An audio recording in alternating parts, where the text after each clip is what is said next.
Précis de théologie ascétique et mystique de Tancrède, chapitre 5, l'examen particulier, dispositions qui doivent accompagner cet examen. Pour que l'examen de conscience général ou particulier puisse nous unir à Dieu plus étroitement, il doit être accompagné de sentiments ou dispositions qui sont pour ainsi dire l'âme de cet examen. Nous indiquerons les principales: la reconnaissance, la contrition, le bon propos et la prière. Tout d'abord, un sentiment de vive reconnaissance à l'égard de Dieu qui pendant tout le jour nous a enveloppés de sa providence paternelle, protégés contre les tentations et préservés de beaucoup de péchés. Car, sans le secours de sa grâce, nous serions tombés dans des fautes nombreuses. Nous ne saurions donc trop le remercier, et cela d'une façon pratique, en faisant un meilleur usage des dons divins. Ce sentiment produira en nous une contrition loyale, d'autant plus profonde qu'ayant reçu tant de bienfaits, nous en avons abusé pour offenser un Père si bon et si miséricordieux. De là naîtra une humilité sincère qui nous fera constater par notre propre expérience notre fragilité, notre impuissance, notre indignité.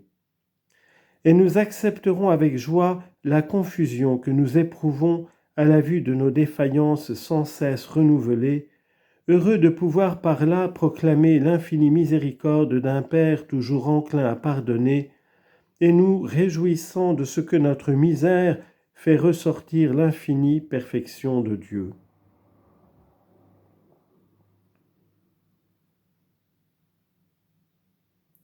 Ces dispositions ne seront pas passagères, mais se maintiendront par l'esprit de pénitence qui nous remettra souvent nos fautes devant les yeux. Mon péché est sans cesse devant moi. De là naîtra la volonté ferme d'expier et de nous réformer. D'expier par les œuvres de pénitence, ayant soin de nous en imposer quelqu'une pour nos transgressions, afin d'amortir l'amour du plaisir, source de nos péchés, de nous réformer en précisant les moyens à employer pour diminuer le nombre de nos fautes. Cette volonté exclura soigneusement la présomption qui, nous faisant trop compter sur notre bonne volonté et notre énergie, nous priverait de beaucoup de grâce et nous exposerait à de nouvelles imprudences et à de nouvelles chutes. Mais elle s'appuiera avec confiance sur la toute-puissance et l'infinie bonté de Dieu, toujours prêt à nous venir en aide quand nous avons conscience de notre incapacité. Et c'est pour implorer ce secours divin que nous terminerons par une prière d'autant plus humble et plus pressante que la vue de nos péchés nous a rendus plus défiants de nous-mêmes. Sachant que nous sommes incapables d'éviter le péché par nous-mêmes, et à plus forte raison de nous élever à Dieu par la pratique des vertus, nous supplierons Dieu du fond de notre misère et en nous appuyant sur les mérites infinis de Jésus, de venir jusqu'à nous, de nous soulever du bourbier où nous nous enfonçons, de nous détacher du péché et de ses causes et de nous élever jusqu'à lui. C'est par ces dispositions, encore plus que par la recherche minutieuse de nos fautes, que peu à peu notre âme se transforme sous l'action de la grâce. Conclusion.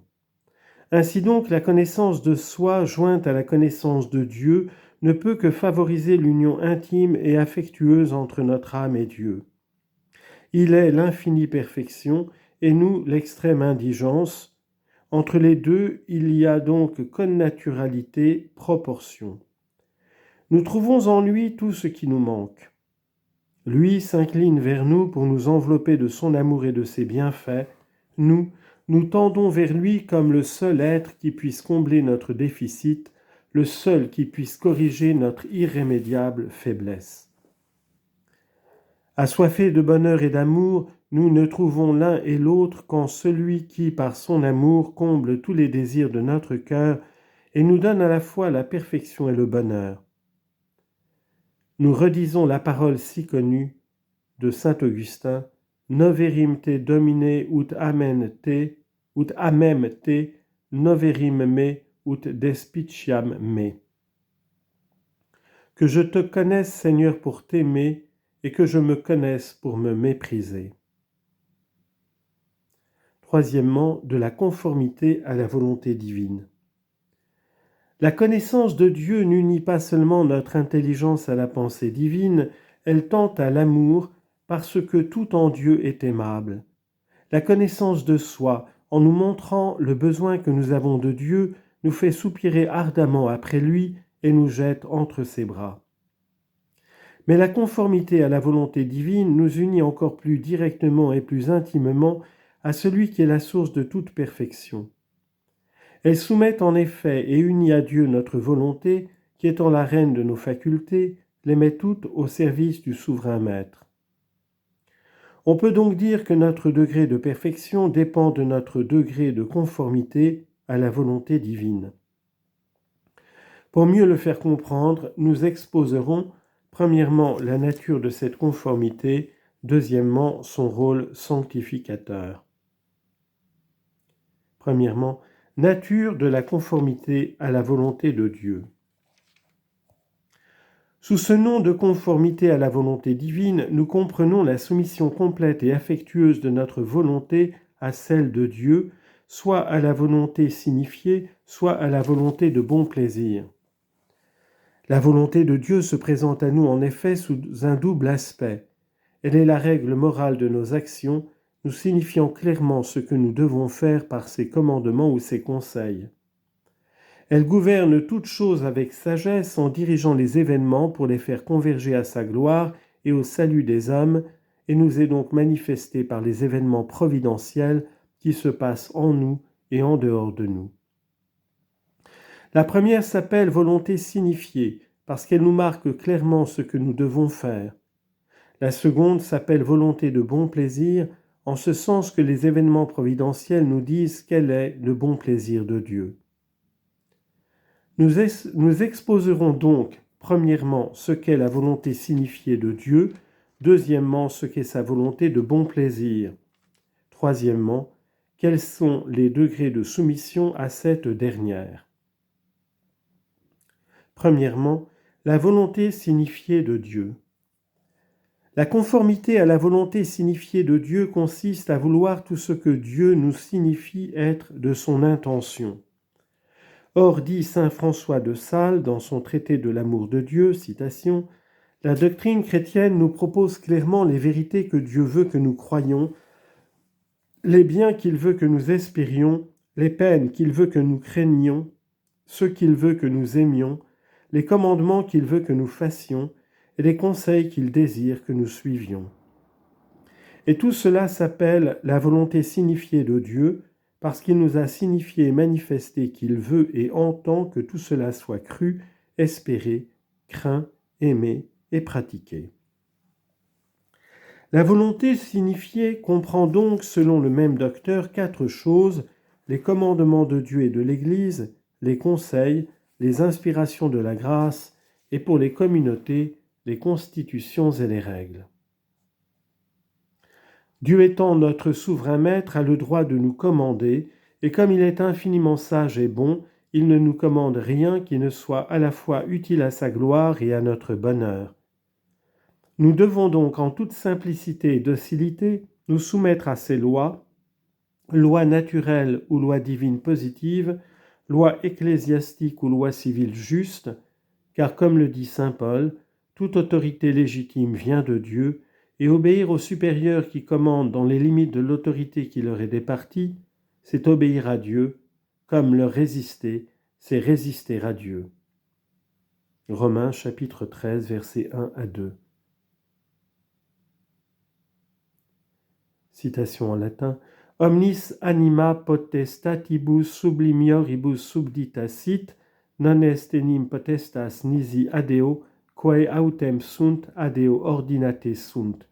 Itaque qui resistit potestati, Dei ordinationi resistit, qui autem resistum ipsi sibi damnationem acquirunt. Nous n'examinons pas ici en quel cas la désobéissance aux différentes lois est grave ou légère. Nous l'avons fait dans notre théologie morale.